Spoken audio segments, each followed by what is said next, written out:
ओम। आज हम कक्षा 9 के रसखान जी के सवैये पढ़ेंगे। अब रसखान जी वैसे तो एक मुस्लिम कवि हैं, लेकिन ये श्री कृष्ण जी के परम भक्त हैं। इनकी भक्ति जो है इनके सवैयों से झलकती है, जिसका आप अर्थ जानेंगे तो आपको पता चलेगा। तो क्या कहते हैं पहला सवैया। मानुष हो तो वही रस खानी, बसों ब्रज गोकुल गांव के ग्वारन। जो पशु हो तो कहा बस मेरो, चरो नित नंद की धेनु मंझारन। पाहन हो तो वही गिरि को जो, कियो हरि छत्र पुरंदर धारन। जो खग हो तो बसेरो करो, कालिंदी कुल कदम्ब की डारन। यहाँ कवि कह रहे हैं कि मानुष हो तो वही रस खानी। तो यहाँ एक बात स्पष्ट करते हैं कि पुनर्जन्म पर उनकी आस्था थी रसखान जी की, कि पुनः जन्म भी होता है। तो पुनर्जन्म पर वो कहते हैं कि ये मेरा पुनः जन्म हो, दोबारा मेरा कहीं जन्म हो मनुष्य के रूप में। मानुष हो तो यदि मैं मनुष्य बनूं तो वही रसखान, ये रसखान जो है वहीं पर बसेरा करे। कहाँ पर? गोकुल गांव के ग्वारन। गोकुल के जो ग्वाले हैं उन ग्वालों के बीच में मेरा बसेरा हो, मैं वहाँ निवास करूं। जो पशु हो तो कहा बस मेरो, और यदि मैं मनुष्य योग्य कर्म नहीं है और मुझे पशु ही बनना पड़े तो पशु भी मैं कहाँ का बनूं। चरो नित नंद धेनु मंजार। जो बाबा नंद की गायें हैं उन नंद की गायों के बीच में ही मैं कहीं चरूं, विचरण करूं। पाहन हो तो वही गिरी को, यदि मैं किसी जीव के रूप में ना पैदा हो करके भगवान मेरे को पत्थर ही बना दें तो हे प्रभु आप मुझे पत्थर भी उस पर्वत का बनाना जिसको महाबली श्री कृष्ण जी ने अपने हाथ पर उठा लिया था। उस पर्वत को जिसको छत्र के रूप में, छतरी की तरह जिसने उस पर्वत को उठा लिया था, उस पर्वत का मैं पत्थर बनूं। अगर पाहन भी बनो तो पत्थर भी अगर बनो तो उस पर्वत का बनो जिसको श्री हरि ने, श्री कृष्ण जी ने छत्र अर्थात छतरी की तरह उठा लिया था। जो खग हो तो कहो बसो मेरो, और यदि मैं खग ही बनूं, कोई पक्षी के रूप में मेरा जन्म हो तो मेरा बसेरा कालिंदी नदी, कालिंदी कहते हैं यमुना नदी के किनारे। कालिंदी कुल, कुल मीन्स किनारा, कुल का अर्थ है किनारा। कालिंदी के किनारे कदम्ब की डारन, जो कदम्ब का पेड़ है जिस पर बैठ करके श्री कृष्ण जी मुरली बजाते थे, उस कदम्ब की डाल का मैं बसेरा बनूं, वहाँ मेरा निवास हो। तो यहाँ आप देखते हैं कि रसखान जी जो हैं पूर्ण रूप से श्री कृष्ण जी को समर्पित हैं, कि अपना जीवन पूर्ण रूप से श्री कृष्ण जी को समर्पित करते हैं कि मैं किसी भी प्रकार से रहूं, चाहे मैं मनुष्य के रूप में रहूं, चाहे मैं पशु के रूप में रहूं, चाहे मैं पक्षी के रूप में बनूं, या मेरा जन्म अगर किसी उसमें भी ना हो तो मुझे पत्थर ही बना दें, लेकिन पत्थर भी कहाँ का हो, मैं उस पर्वत का हूँ। अर्थात जिस भी क्षेत्र से, जो ग्वाल ब्रज गांव है, अगर उस क्षेत्र के किसी भी क्षेत्र में मेरा जन्म हो जहाँ श्री कृष्ण जी की स्मृतियाँ हैं या श्री कृष्ण जी रहते थे। ठीक है। अगला है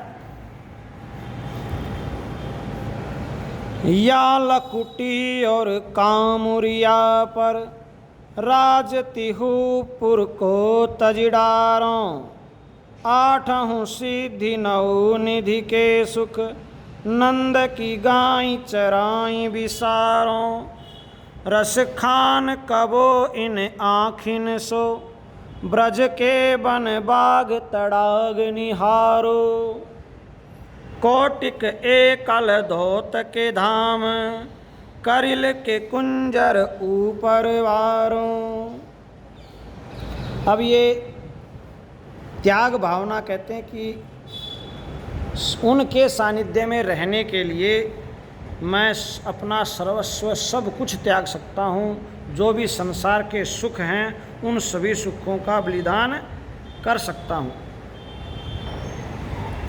तो किस प्रकार से? या लकुटी, ये श्री कृष्ण जी की लाठी और कामुरिया थी, कंबल था उनका, उस लाठी और कंबल के सुख प्राप्ति के लिए, वो कंबल और लाठी अगर मुझे मिल जाएं तो राजतिहुपुर को तजिडार, त्रिपुर अर्थात तीनों लोकों का राज्य भी कोई मुझे दे तो मैं उस तीनों लोकों के राज्य को उस कंबल और लाठी के लिए त्याग सकता हूँ। फिर कहते आठहूँ सिद्धि नौ निधि के सुख, नंद की गाय चराएं विसारो। आठों प्रकार की सिद्धियों को और 9 प्रकार की निधि अर्थात खजाने को मैं उनकी गाय चराने के सुख में त्याग सकता हूँ। एक तरफ तो कोई मुझे 8 प्रकार की सिद्धि और 9 प्रकार की निधि दे, दूसरी तरफ ऑफर जो है रखे कि आपको नंद की गायें चराने को मिलेंगी, तो मैं बाबा नंद की गायें चराना ज़्यादा अच्छा समझूंगा उन सब की अपेक्षा। आ गई बात समझ में? तो फिर कहते हैं रसखान कबो इन आँखिन सो, रसखान कबो इन आँखिन सो, ब्रज के बन बाग तड़ाग निहारो। कि जब भी, कब भी या जिस भी समय, रसखान कबो इन आँखों, कभी भी इन आँखों से ब्रज के बन बाग और तड़ाग ओझल नहीं होने चाहिए। जिस भी परिस्थिति में हो तो रसखान जी की एक ही इच्छा है कि कभी भी उनकी आँखों से ब्रज गांव के जो हैं वन, बाग, बगीचे वगैरह, तड़ाग, तालाब उनकी निगाहों से ओझल न हो, उनको देखते ही रहें, वो जिस भी प्रकार में जिस भी रूप में रहें चाहे। आए बात में? फिर कहते हैं कोटिक एक कल धोत के धाम, कि कहते हैं कि चाहे सोने का महल हो निवास करने के लिए, या फिर करिल के कुंजर ऊपर मारो। मैं एक कटीले पौधा होता है, करिल कांटेदार पौधा, उसके ऊपर मुझे कांटों पर सोना मंजूर है, कांटों का बिस्तर मिले, कांटों का निवास मिले और एक तरफ सोने का निवास मिले, तो मैं सोने के महल को त्याग सकता हूँ, उन कांटों पर सो सकता हूँ, कांटों पर निवास कर सकता हूँ। उन कांटों, कटीली झाड़ियों, जो वहाँ के ब्रज के कटीली झाड़ियाँ हैं, उन कटीली झाड़ियों के लिए मैं सोने के महल तक को त्याग सकता हूँ। तो इतने परम भक्त थे कौन? हाँ, भक्ति रस के कवि रसखान जी। ठीक है, ये समझ में आए दोनों आपको? दोनों सवैयों में से किसी को कुछ पूछना हो तो पूछिए, किसी शब्द का अर्थ हो, कोई बात अगर आपको समझ में नहीं आई हो तो यहाँ 8 सिद्धि, 8 प्रकार की सिद्धियाँ बताई गई हैं। अणिमा, लणिमा, गरिमा, प्राप्ति, इन सब के अलग अलग हैं। ये किंवदंतियाँ भी हो सकती हैं कि कहा जाता है कि इन सिद्धियों को प्राप्त करने वाला वो कभी अपने आकार को बढ़ा सकता है, अपने आकार को इच्छानुसार घटा सकता है, ठीक है, अपने शरीर को जल पर तैरा सकता है बिना हाथ पैर हिलाए। तो ऐसी ऐसी कुछ सिद्धियां हैं। तो इन सिद्धियों को, और 9 प्रकार की निधि कहते हैं। एक जो निधि है, एक खजाना ही अरबों करोड़ों का है। तो 9 निधियां अगर जिसको मिल जाएं तो उसके तो वारे न्यारे हो जाएं। तो कहता है ये सुख, 9 निधि और 8 सिद्धियां, ये सब मैं त्याग सकता हूँ। तो कितना बलिदान है, लेकिन चाहिए क्या? श्री कृष्ण जी की भक्ति चाहिए। तो यहाँ एक कहने का तात्पर्य ये भी है कि ईश्वर का सानिध्य जिसको मिल जाएगा उसको तो ये सहज ही मिल जाएंगी। तो हमें प्रयास परमात्मा की उपासना की तरफ करना चाहिए, ईश्वर को प्राप्त करने का प्रयास होना चाहिए। जिसको सर्वसत्ता ही मिल गई तो उसके लिए तो ये छोटी छोटी चीज़ें हैं। तो यहाँ एक छिपा हुआ संदेश यही है कि हम भौतिक चीज़ों की तरफ ना दौड़ करके मालिक को ही ना पकड़े।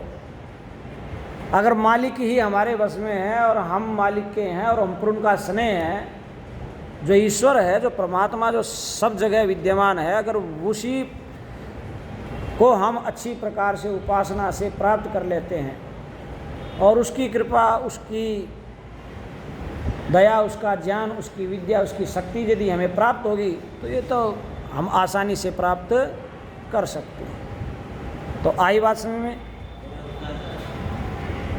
में आ गए दोनों? ठीक।